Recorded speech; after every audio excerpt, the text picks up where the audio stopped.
This is the first of our volunteer spotlights, and we're going to start it off with Mr. Floyd Alvin Galloway. How you doing? I'm doing great. You forgot to add the first. I'm Floyd Alvin Galloway the first. Floyd Alvin Galloway the first. You got a moniker going on? I'm trying to see if I can get to the 10th. Okay. So, for people who maybe have never heard your show, don't know much about you, why don't we start with your KRDP volunteer Yes. here within Desert Soul Media. Yes. Tell us a little bit about your show and when it's on and on all of that. Well, those who have not heard my show and are not familiar with me have not been blessed yet, but they will be. So my show, I'm a news nerd. I grew up as a news nerd from a childhood. So on my show, I talk about community issues. I interview politicians. I interview community people. But I also play music, and I try to use music also to tell the story of whatever the topic is.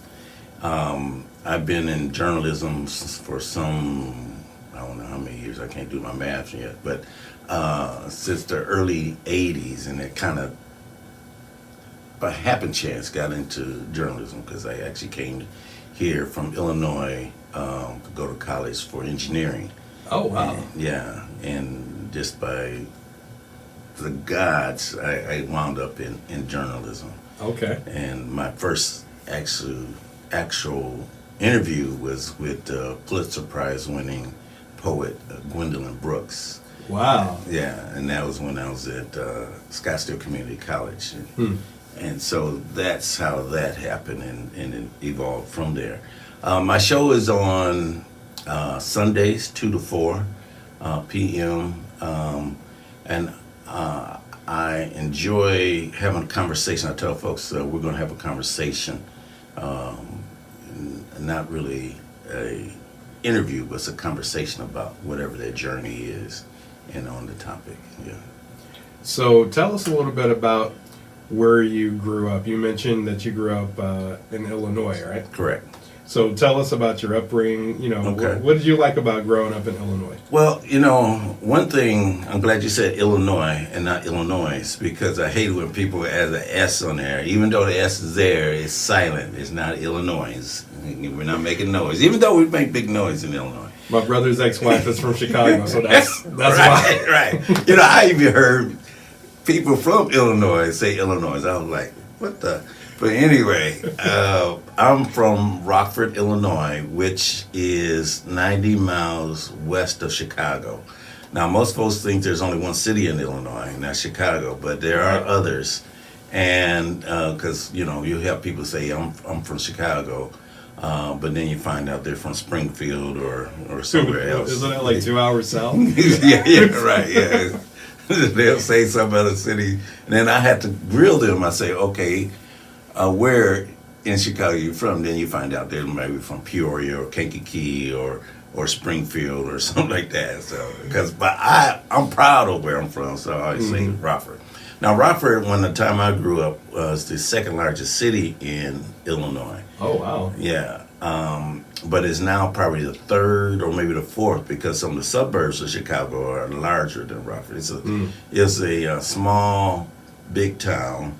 If you want to say small, big town, because actually most of the towns here are bigger than Rockford. Yeah. But it was a huge manufacturing town. In the early days, it was called the Forest City because of a lot of the trees and everything in the city. And it was founded actually by 3 gentlemen and an African American who happened to be an enslaved individual that was kind of free traveling with them because they were, making their way wherever they were going. But they founded the city of Rockford. And it's on the Rock River, and that's what they Rock Ford, and that's how the name came up. And my parents, my father worked in a manufacturing plant called Gunite, and they made these big steel drums for trains and trucks and all this other stuff. But he would get up and go to work, early in the morning, and as a kid, I would get up also. My mom would make him breakfast and everything, and he would always read the newspaper. So, I got in the practice of reading the newspaper as a kid, and then I got into delivering the newspaper. And one of the best and worst times of being a paper boy was when you had to go collect the money, because everybody, can you come back next week? But I had some good customers, but I had this one gentleman who was superb, Joe, and I'm trying to think of his name, he's Italian, Joe Spigliani. I might be saying his name wrong. But him and his wife owned a dairyette up the street from us, where there's like a little restaurant, and come up to it was not a sit down, you just walk up to the window, order your food, and go on about your business. So you had, hamburgers and ice cream and everything. So Joe was my best customer as a paperboy, because I would go to his house, collect. Not only did he give me money at that time, he would give me a tip. Oh, wow. And then when I go to his restaurant, he would give me free food. So yeah, I love Joe. Me and Joe was buddies, I tell you. So in that part of Rockford, it was a very diverse community. We had African, we had blacks, he had whites, we had Italians, we had Swedish, he had everybody. Except you didn't have a lot of Hispanics. Now, it's totally different now. I think in my whole time in school, I think I remember maybe having 2 Hispanic people in my neighborhood. And one was Maribel Perez. Woo! She was fine, let me tell you. But so she was in her grade, and she lived a few blocks from us. And Aldo Baroni, I think he was Colombian, but he was in my middle school and high school. But now it's totally different. There's, it's a plethora of Latinx people and everything. And into my community, and some of these names I won't be able to remember, but they're actually a gentleman and his sister, because I can't remember. They were members of Sounds of Blackness. Okay. And they produced and written songs for a number of artists and everything. There's another gentleman who also collaborated with a lot of hip hop artists and everything. And then also from my hood came Michelle Williams of Destiny Child. Oh, okay. Yeah, I didn't know she was from Rockford. Yeah. I went to school with her uncles, and her mother went to school with my sister. So they lived up the street from us and everything. So it was we went to the South Side. It was a very, I think, close-knit community, and everybody knew everybody. And so it was great. And so reading a newspaper, delivering a newspaper, and then I love watching the news. We mostly watched the NBC News with Chet Huntley and David Brinkley. Okay. Most folks talk about Walter Cronkite, and it wasn't no big deal to me. But it was Chet Huntley and David Brinkley, and from my day and growing up. So that's how I got my, I would say, foundation of loving the news, because I believe if you don't know what's going on, you don't know what's going on. You could be ignorant to stuff you should know. So like when I came out here for college, how did you wind up in Arizona? So I was gonna first I was gonna go to UCLA. I had one of my father's brothers lived in Los Angeles. And I was thinking about going to UCLA, and I was going to stay with him because he lived in Inglewood. No, not Inglewood, Gardenia. And then I think it was a college night or something at school. I went to East High School. run for East ERABs, go ERABs. There was a gentleman from DeVry Institute of Technology. Okay. I went to the table and he wanted to talk to me and everything, and so he came to the house and he laid out this plan. You know, you can skip all these other classes, like you don't have to take like the English and yada yada yada. You can dive right into, because I was going for electronics engineering. You can dive into the course program, and you can be probably through in 3 years instead of going to the 4 years. And I said, oh, that sounds good. So they had DeVry in different parts of the country. They had DeVry in Chicago. That's the one I was thinking about going to, because you know he made it sound so sweet. And then I was watching a Fiesta Bowl game, and they used to play the Fiesta Bowl game on Christmas Day back then. Okay. And so, well, actually, they didn't show the whole game. They'll show spotlights of it. And then I looked at and I saw these people sitting on AIM Mountain in shorts and T-shirts. And it's sunny out. In December, it's a beautiful day out. They're showing palm trees and all this other stuff. And I look out my window and there's like, you know, snow up to your knees, and it's like minus 200 degrees. And I was like, wow, Tempe, Arizona. Where is Tempe, Arizona? I know there's a DeVry in Phoenix. How far? And we didn't have Google or nothing, and so, you know, you had to do a little research and find out it's a suburb of Phoenix. Right. And I said, I want to go out to Tempe. I went to Phoenix, you know. And so my dad was cool with it, but my mom, you know, she wanted me to be close to home, and she wouldn't do that. My dad said, you go wherever you want, just as long as you go to school. And so we came out on July 5th of 1977.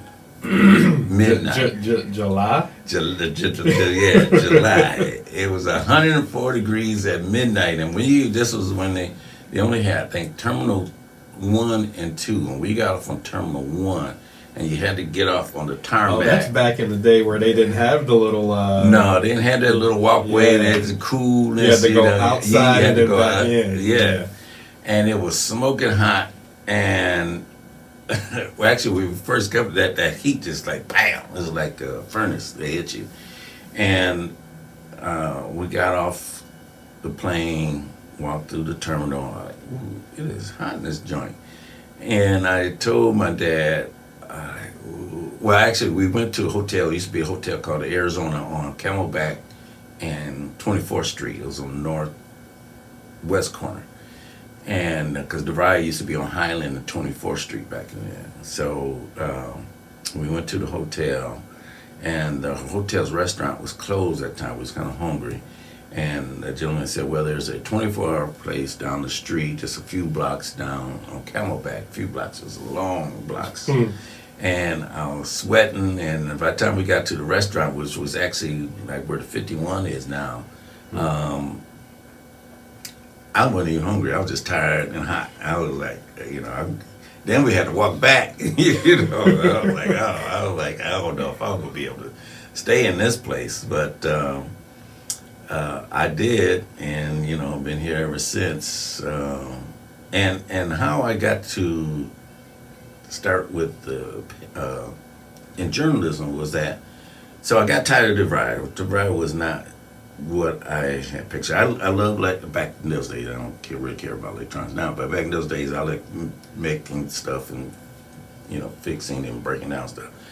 And so I got tired of DeVry because most of the teachers were ex-military, and I felt like I was in an army camp or something like that. So anyway, I started going to Scottsdale Community, still pursuing engineering, and I had signed up for a photography class, and I was always into photography as a kid growing up.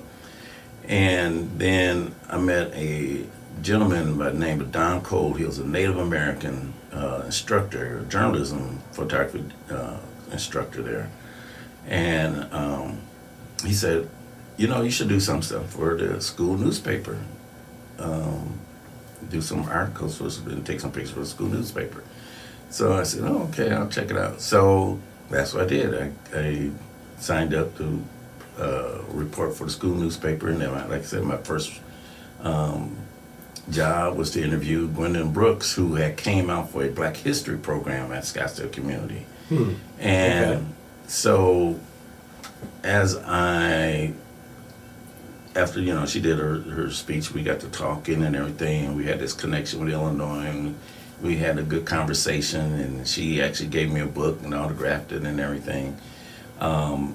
In that process, I also met two gentlemen who were engineers, Black engineers, and they worked for Motorola.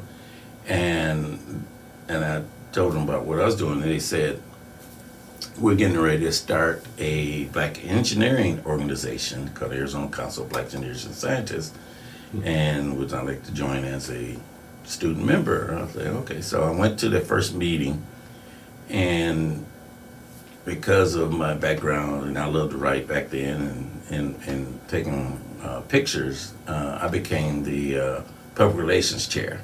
Okay. Yeah, so, and in that process, becoming a public relations chair, I was writing press releases for the organization and sending them out to the media and everything. And the president of the organization, Mr. Nat Overton, took me to this little Black newspaper that had its offices on Van Buren and 9th Street at the time. And was that the Arizona Informant? Yeah, the Arizona Informant. And then I walked in the building, and I was like, ooh, I wonder, is this building gonna fall down? I was like, and actually their office was the old headquarters of Bayless Grocery Store. I've never heard of it. There was a Bayless, grocery stores. There was Basha. There was a few different grocery stores, but Bayless now.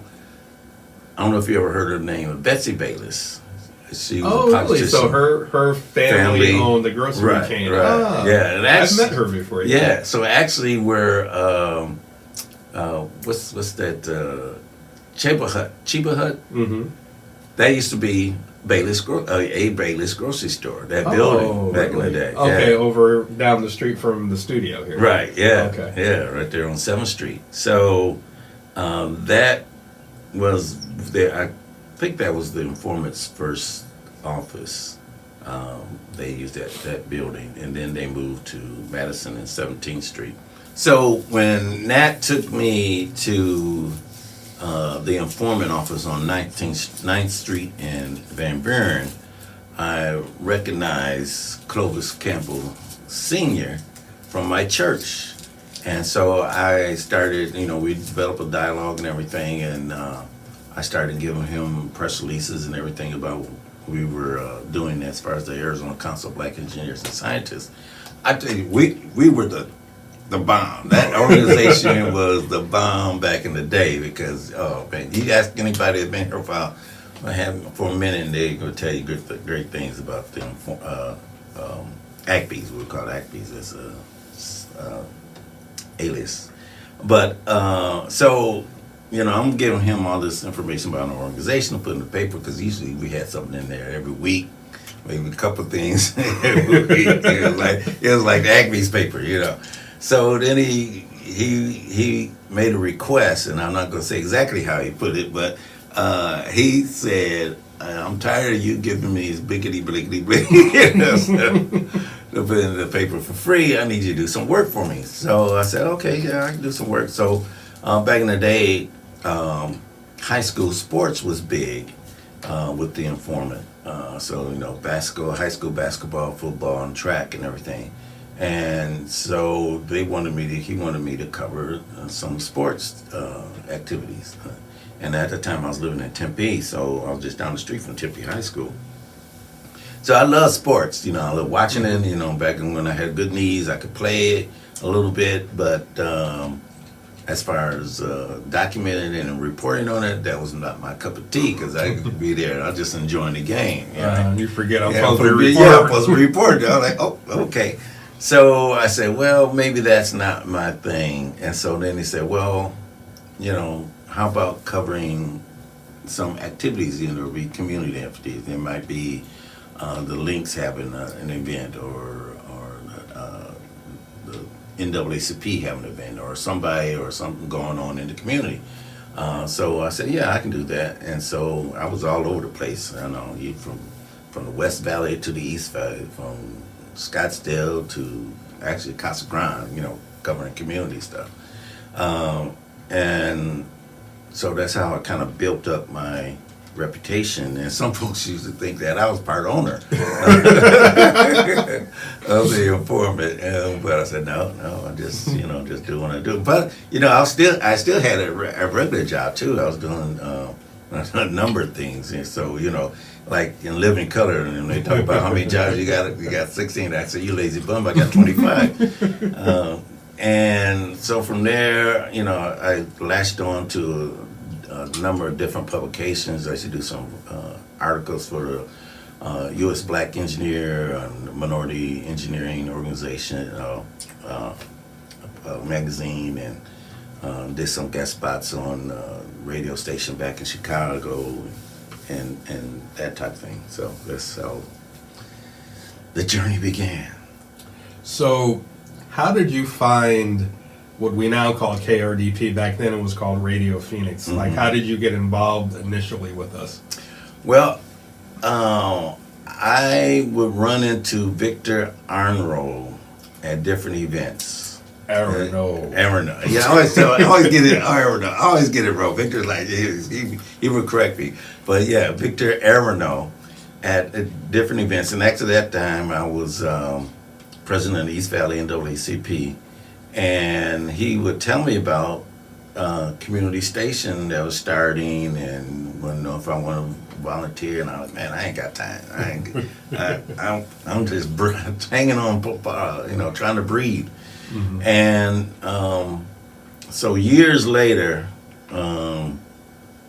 Leah Marche, who was having a show here, she was a volunteer here and a programmer, had me on her show for an interview. And I was watching her, and I said, oh, that's okay, this is kind of interesting. So then... She made it look easy. Yeah, she made it look easy. And so then a couple of my friends came to town. Beachy Keaton and her husband, Cephas Bobby Johnson, came to town. And Cephas Johnson was the uncle of Oscar Grant, who was murdered by the BART police in San Francisco. In Oakland.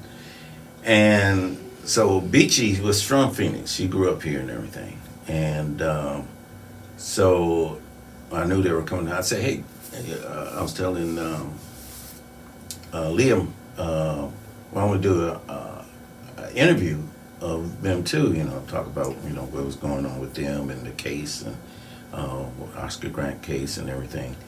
And so she said, yeah. So actually, she said, well, why don't you conduct the interview? And I said, okay, I can do that. So we did the interview, and then I said, well, maybe I can do a show.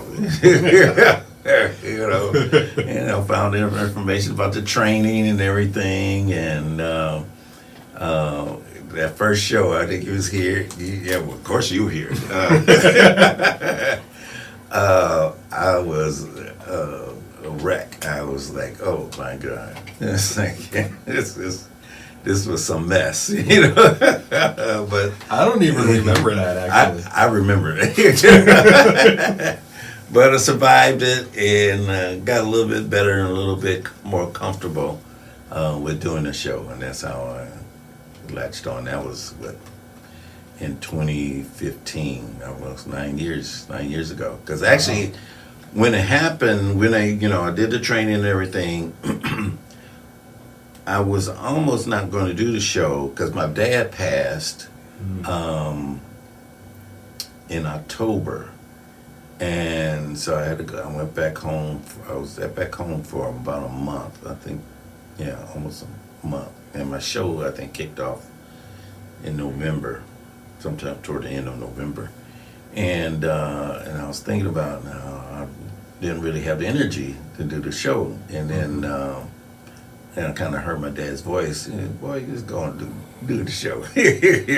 So I did the show.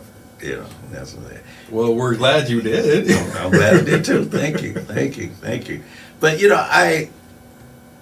so my parents were from Mississippi, and they would send us down to Mississippi every summer. And when there was a lot of civil rights stuff happening in Mississippi. Now, the town where my parents are from, Durant, Mississippi, is 50 miles north of Jackson, and it's on the main road. If you split Mississippi in half, east and west, it's like right in the middle, and there's a highway that goes through it. At that time, it was Highway 51 that stretched up to Illinois and just came on down, right?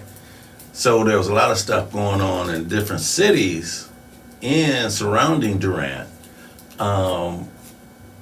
But as I grew up, I was like, man, everything's happening it was an interesting town. It gave me an interesting perspective, I think, on race relations and everything, because even though there was segregation and racism and stuff, because the black businesses were in the alley behind the white businesses, and then you only had one movie theater, and then Wait a minute, the alley behind. Yeah, it was the white businesses on the main street, and behind the white business was the black businesses, and then you had Wow. Yeah, and then you had the train depot. You had the white side, and you had the black side, and the black side was small and dingy, and the white side, of course, was nice and clean and vibrant and everything. But every time we go, the exciting part was going up to the train station and see who was going off the train, going uptown.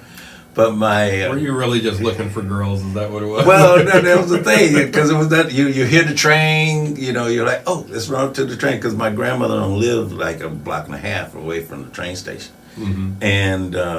And actually, my grandma lived on one side of the street, my mom's mom, and my grandfather, my dad's father, lived across the street. Right? They didn't. Back in the day, they were out in the country. My father and them were out in the country. Mm. So my grandmother didn't have indoor plumbing. She didn't have a TV. She didn't have a telephone. Wow. And coming down to Mississippi from Illinois, where you had all those things, it was quite an adjustment to adjust to. And then, my parents, people talk about your parents giving you the talk about, how to behave, just kind of like Emmett Till and everything. My parents never gave it the talk. They were like, you just behave, because a lot of times my mom would go down with us, and most of the time she would stay. Sometimes she would just go down, leave us, and go back to. My dad rarely came down Mississippi unless there was a funeral. And one time I asked my mom that, because my dad was pretty outspoken. He was a union organizer and everything. And my mom said it's best that he don't go. Mm-hmm. But I didn't understand it then, because it had been a situation where something happened and he wouldn't take no mess, so there would be a mess. But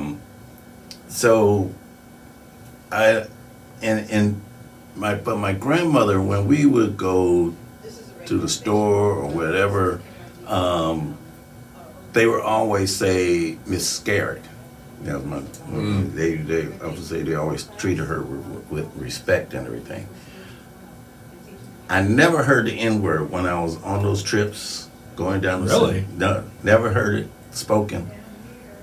First time I got called the N-word was when I came to Arizona. Me too. Right. That was.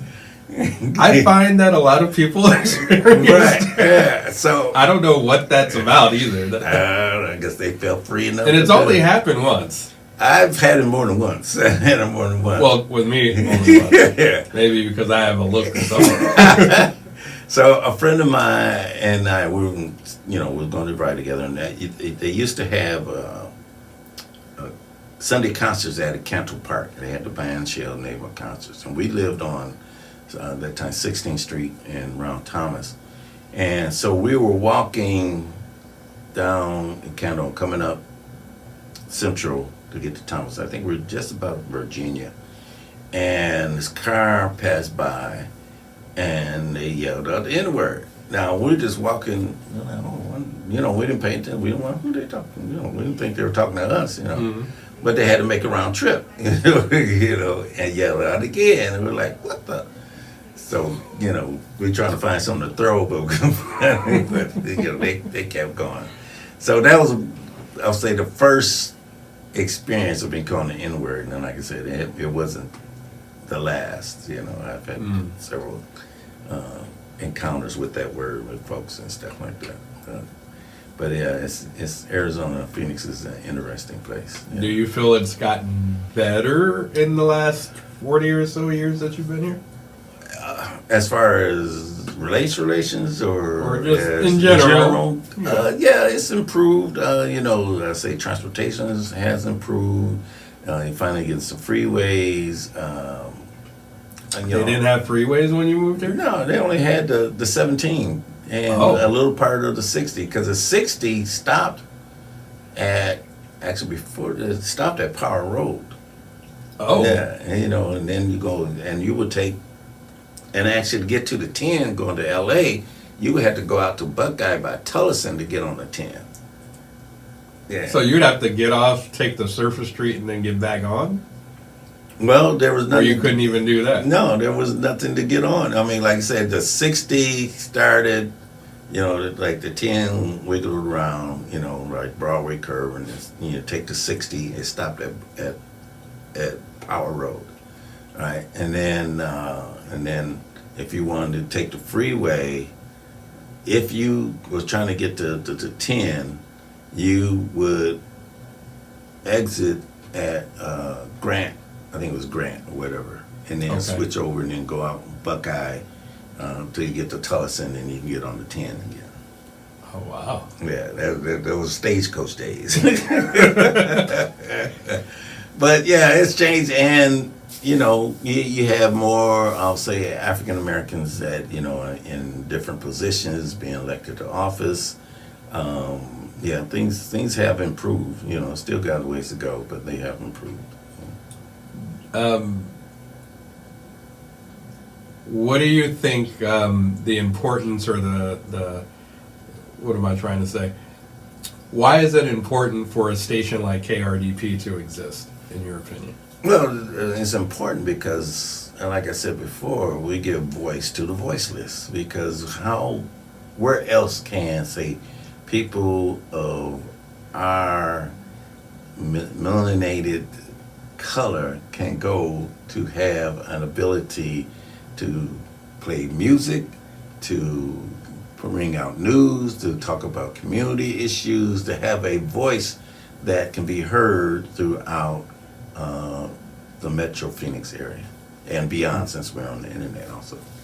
So, without having a voice, you have to rely on somebody else's opinions and voice. And a lot of times that is misdirected and is false. And so we have to be able to give our own perspective on what's happening.